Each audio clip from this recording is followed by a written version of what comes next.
안녕하세요. 모세입니다. 오늘의 주요 내용은 원숭이 두창, 테라 사택, 권도영 대표, 다보스 포럼에 대한 이야기를 준비해봤습니다. 5월인데 날씨가 30도를 넘었습니다. 지구온난화가 진행돼서 그런 걸까요? 아무튼 오늘 주요 뉴스부터 보겠습니다. 편의점에서 은행 업무 본다.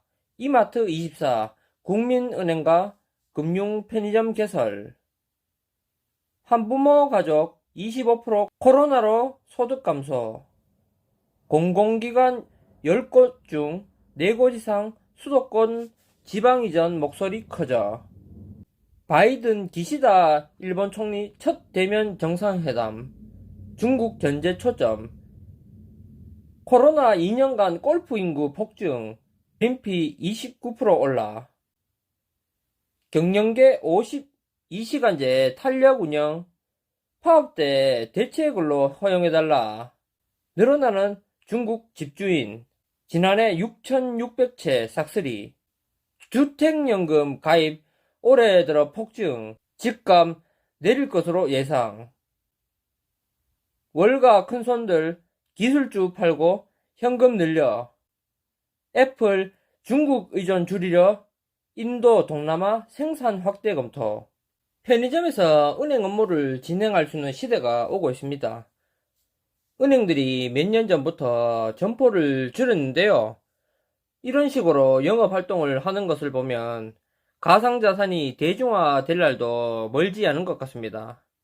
제가 편의점에서 페이코인을 이용해서 결제를 해봤는데 굉장히 편리합니다. 미국과 중국, 러시아의 대립구도가 계속되는 가운데 특수업종은 사업이 더 잘 되는 모습입니다. 부의 양극화가 커지면 사회개혁이 일어나기 마련인데 우리가 살고 있는 시대가 그때가 멀지 않았다고 생각합니다. 원숭이 두창 급속 확산, 유럽, 미국, 중동 등 15개국에서 환자 120여 명 발생. 원숭이 두창은 독일에서 처음 발견됐습니다. 벨기에, 프랑스, 이탈리아, 네덜란드, 포르투갈, 스웨덴, 스페인, 영국 등 최소 유럽 9개국에서 확인됐으며 미국, 캐나다, 호주, 스위스, 오스트리아, 중동에서 확진자가 발견되는 추세입니다.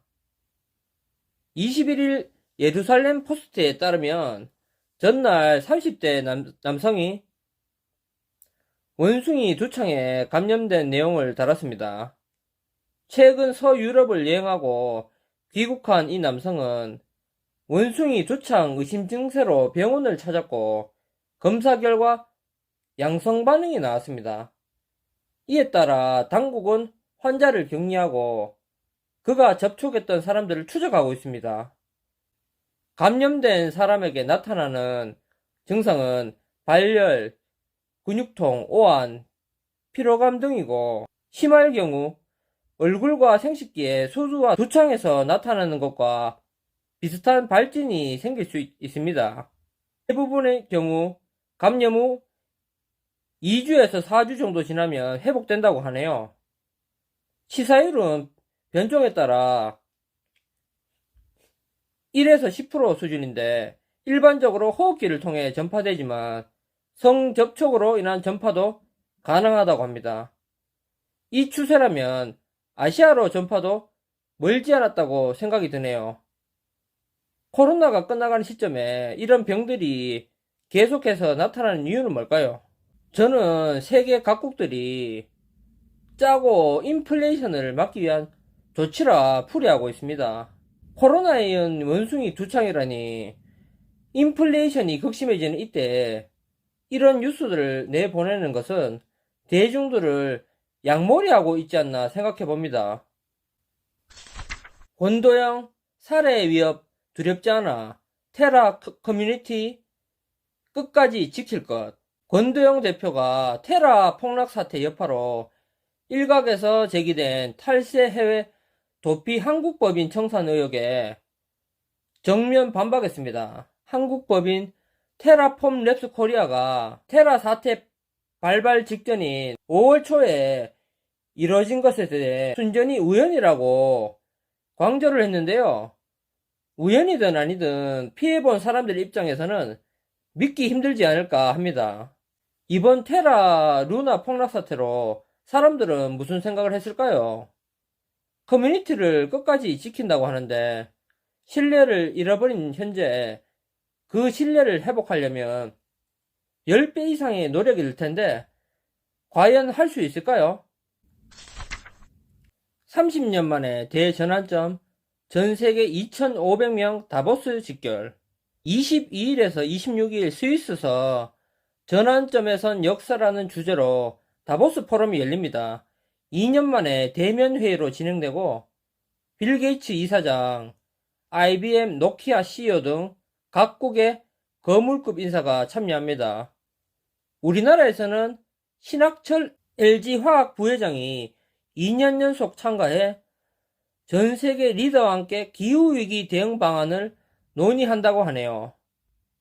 포럼 기간 중 각국에서 모인 지도자들은 국제 질서와 지역 협력 복원, 경제 회복과 새로운 성장 시대 구축, 건강하고 평등한 사회 건설, 기후 식량과 자연의 수호, 산업 전환 유도, 4차 산업혁명, 원동력 강화 등 6가지 핵심 영역에 대해 역설과 토론을 합니다. 미국의 투자자 레이 달리오는 현재 경제 상황을 어떻게 생각하고 있을지 궁금하네요. 51일 만에 재개되는 상하이 전철 22일 지하철 운행이 일부 재개됐습니다. 중국의 봉쇄가 전 세계에서 공급을 담당하는 역할이 크기 때문에 봉쇄가 풀리면서 단기적으로도 큰 호재가 발생할 소지가 충분하다고 생각합니다. 우리의 소중한 금융 자산 시장에 봄날이 와야 할 텐데 진핑이 형도 알고 있겠죠? 23골 손흥민 EPL 공동 득점왕 토트넘 4위로 챔스 진출 잉글랜드 프리미어리그 최종 38라운드 노리치 시티와의 경기에서 2골을 터뜨리며 득점왕에 올랐습니다. 최고의 리그에서 득점왕이 나오는 건 정말 예상하지 못했던 일입니다. 손흥민 선수가 한국 사람인 것이 정말 자랑스럽네요. 저도 재테크 활동을 열심히 해서 좋은 결과 올리고 제 방송을 보시는 분들께도 좋은 결과 줄 수 있는 정보 만들도록 노력하겠습니다. 오늘 하루도 행복하시고요. 구독, 좋아요, 알람 설정 부탁드립니다. 감사합니다.